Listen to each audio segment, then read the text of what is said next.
He is the senior director for Europe and Russia on the National Security Council. He replaced Fiona Hill at the NSC. She testified last week. And Congressman Khanna is joining us now to discuss this. He's a Democrat on the House Oversight Committee. Thanks so much for joining us. Thanks, Brianna. So Tim Morrison is the first person that you'll hear from who is actually on that call, and he's a currently serving White House official. He is currently on the National Security Council. How important is this testimony?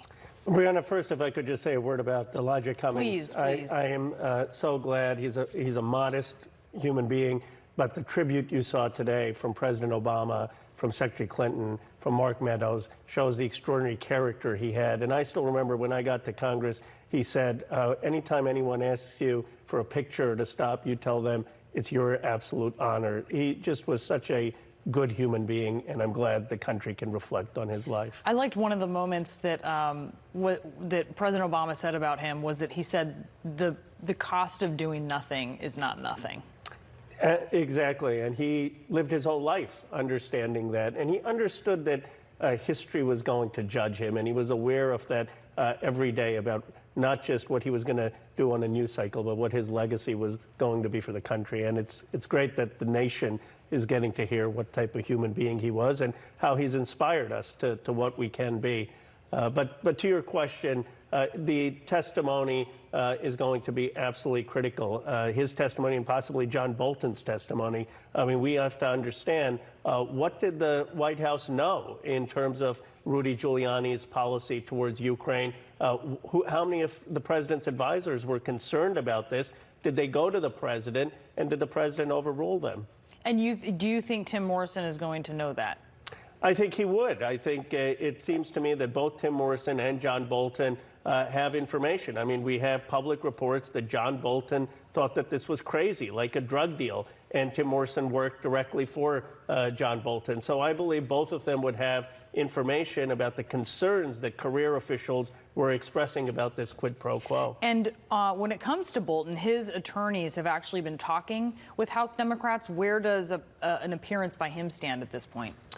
I'm hopeful. I believe that John Bolton wants to testify to clear his own name. I mean, from all the public reports, we see that John Bolton was sounding the alarm about this and was very uncomfortable with what was going on. I've disagreed with John Bolton very publicly on many foreign policy issues, but I have never questioned his integrity in following the rules. And he's a lawyer. He was a Yale-educated lawyer. You could see why John Bolton wouldn't want to be part of some kind of conspiracy. And so my hope is that he will want to vindicate his own name. Are we going to see public hearings in November? By the middle of November, do you think? Well, we will see public hearings. I mean, you know, the argument that the House isn't doing public hearings is just such a distraction. Right now, we're collecting evidence. It's the same thing, by the way, the Republicans did in Benghazi. Once we collect the evidence, there will be public hearings, and people will get to question and hear from these witnesses in public. These are depositions. We do keep pointing out there are Republicans and Democrats in the room. The entirety of these committees are permitted in the room, and Republicans are there participating in this process. Absolutely. But when do you think we will see the public? When do you think we'll see the public hearings?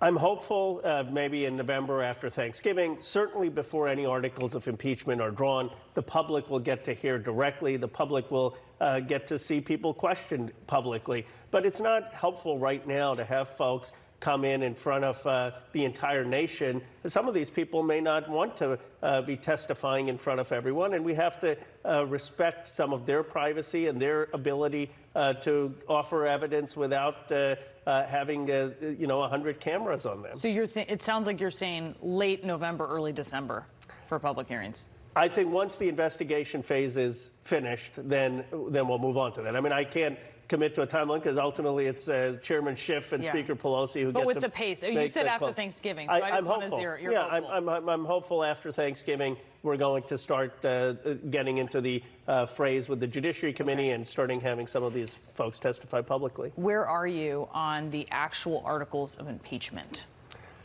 Well, it's hard to see what the president's defense would be. I mean, Renato Mariotti, a very fair prosecutor, has an article in the Politico where he says there is no defense. I mean, how can you defend what took place where the president, according to public testimony, is asking Zelensky to basically have a public press conference calling on and saying he's going to investigate Joe Biden. But Democrats are they brainstorming? Are they rioting? What point in the process are they at? You know, to be honest with you, what we're trying to do is make sure the case is so strong that we get some senators willing to consider the evidence. Right now, what you have, in my view, is the public supports impeachment. You've had Democrats and independents support impeachment, even some Republicans, according to the polling. But you don't have any senator right now willing to support the impeachment inquiry. So we're trying to build such an airtight case that the Senate can't just say, oh, we're not going to do our constitutional duty.